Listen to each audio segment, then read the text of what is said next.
صلی اللہ رسولہ الکریم اما بعد فاعوذ باللہ من الشیطان الرجیم بسم اللہ الرحمن الرحیم الف لام میم ذالک الکتاب لا ریب فیہ ھدی للمتقین۔ حضرات و ناظرین، اس وقت پورے عالم پہ یہ بہت بڑا ایک شور رکھا ہے کہ قرآن مجید کی بے حرمتی کی گئی ہے، اور میں آپ کو یہ واضح کر دینا چاہتا ہوں کہ قرآن مجید کے بے حرمتی آج سے نہیں، پہلے بھی صدیوں سے یہ معاملہ شروع ہے، اور نبی علیہ السلام کے دور سے یہ معاملہ شروع ہے۔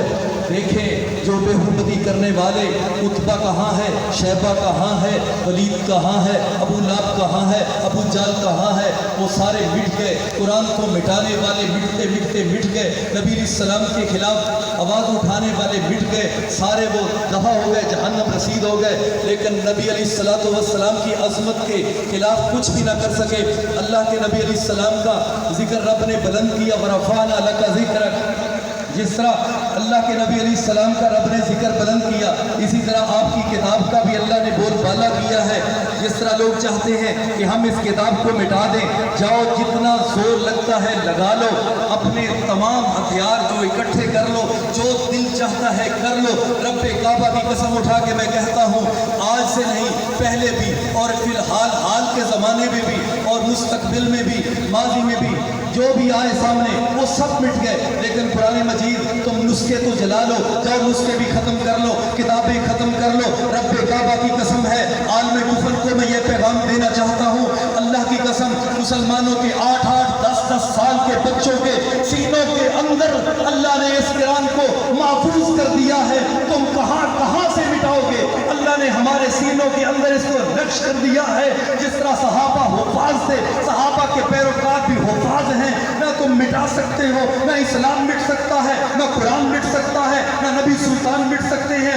اللہ کی قسم، اللہ نے اس کی اِنَّا نَحْنُ نَزَّلْنَا الذِّكْرَ وَإِنَّا لَهُ لَحَافِظُونَ، جس کی حفاظت رب کرے۔ نبی علیہ السلام کی حفاظت کا ذمہ رب کے ذمے تھا۔ جیسے ایک صحابی آئے، اللہ کے محبوب، میں نے سوچا شاید آپ پر کوئی حملہ آور نہ ہو جائے، آسمان سے وحی آئی، اللہ نے فرمایا میرے حبیب اپنے صحابی کو کہیے یہ اپنے گھر جا کے آرام کرے، عرش والے رب نے آپ کی حفاظت کا ذمہ اٹھا لیا۔ اس لیے میں کہتا ہوں نبی پاک کی بھی حفاظت رب کے ذمے، اور اس طرح قرآن کی حفاظت بھی رب کے ذمے۔ جس کتاب کی حفاظت رب کرے، کائنات خود ذلیل ہو جائے گی، خوار ہو جائے گی، رسوا ہو جائے گی۔ اللہ کی قسم ہے، قرآن مجید اس طرح چمک رہا ہے جیسے چودھویں کا چاند چمکتا ہے۔ نبی علیہ السلام بھی چودھویں کے چاند سے زیادہ حسین ہے، آپ کی کتاب بھی چودھویں کے چاند سے زیادہ چمک رہی ہے، دمک رہی ہے، اور یہ بہت بڑا معجزہ ہے۔ قرآن کا ایک حرف، میں کہتا ہوں حرف تو دور کی بات ہے، کوئی آج تک زبر بھی نہ بدل سکا، زیر بھی نہ بدل سکا، شد مد میں فرق نہ لا سکا۔ جو کافر شد مد زبر زیر میں فرق نہ لا سکے، ذرا اونچی آواز سے بولو، قرآن کو بدل سکتے ہیں؟ نہیں ہو سکتا۔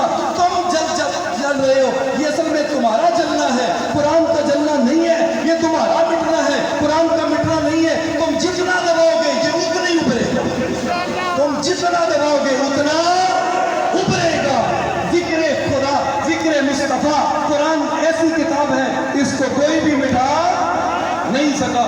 ان اللہ یرفع بہذا الکتاب اقواما وَيَضَعُ بِالْآخِرِينَ، رواہ مسلم شریف کے اندر اللہ کے نبی نے فرمایا اللہ اس قرآن کی بدولت قوموں کو عروج عطا کرتے ہیں، اور جو اس قرآن کو پسے پش ڈال دیتا ہے، قرآن کے احکام ٹوٹ رہے ہیں اور لوگ گناہ میں جناب ملوث ہیں، کوئی گناہ کر رہا ہے، کوئی کر رہا ہے۔ قرآن تو اسی طرح کتاب بول بول کے ہمیں بتا رہی ہے، تردید کر رہی ہے گناہوں کی اور غلط راستوں کی، لیکن پھر بھی جو ادھر جاتا ہے وہ اپنا نقصان کرتا ہے، قرآن کا کوئی نقصان نہیں کر سکتا۔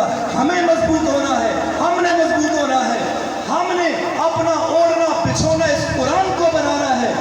جب کسی کے پاس جواب نہ ہو تو پھر یہ جواب ہوتا ہے اب جلا دو۔ اب کیا کرو؟ اب جلا دو۔ ابراہیم علیہ السلام کے مقابلے میں بولو، نمرود کے پاس کوئی جواب تھا؟ بڑا بادشاہ تھا، میرے ابراہیم اکیلے تھے، لیکن جواب نہیں بنا۔ اس نے کہا ایسا کرو، جلا دو۔ کیا کرو؟ جلا دو۔ رب نے کہا تمہارا منصوبہ ہے، ایک میرا منصوبہ ہے، تم کہتے ہو ختم کر دو، میں کہتا میں بچا کے چھوڑوں گا۔ حکومتیں اکٹھی ہیں، سارے کافر اکٹھے ہیں، ادھر ابراہیم اکیلے کہتے ہیں جواب تو ہمارے پاس نہیں، لیکن ایک حل ہے، اس کو